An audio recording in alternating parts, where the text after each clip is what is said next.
तळगावपैकी भोगुलकरवाडी नजीक दुचाकी आणि इर्टिगाचा अपघात, एक जण ठार, एक जखमी। तळगावपैकी भोगुलकरवाडी फाट्याच्या अलीकडे दुचाकी आणि इर्टिगा कारमध्ये अपघात झाला।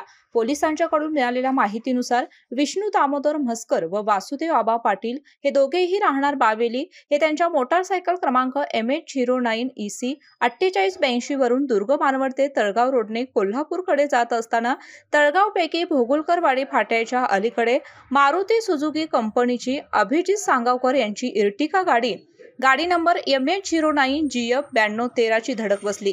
या अपघातामध्ये दुचाकीवरील विष्णू दामोदर म्हसकर वय वर्ष 65 मूळगाव बावेली तालुका गगनबावडा व वासुदेव आबा पाटील वय वर्ष 60 राहणार बावेली हे जखमी झाले आहेत। सदर घटनेनंतर दोघांनाही ग्रामीण रुग्णालय राधानगरी येथे आणण्यात आले। विष्णू म्हसकर यांना डोक्यास उजव्या बाजूस व मांडीला मार लागल्याने त्यांना ग्रामीण रुग्णालय राधानगरी येथे उपचाराकरिता दाखल केले असता डॉक्टरांनी मयत झाल्याबाबत सांगितले। तसेच वासुदेव आबा पाटील यांच्या मांडीला जखम झाल्याने त्यांना पुढील उपचारासाठी CPR हॉस्पिटल येथे पाठवण्यात आले आहे।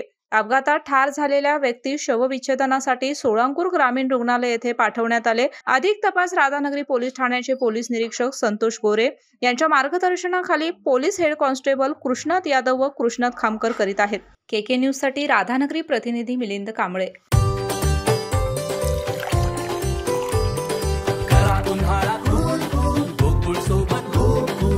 गोकुळ सोबत गो कूल।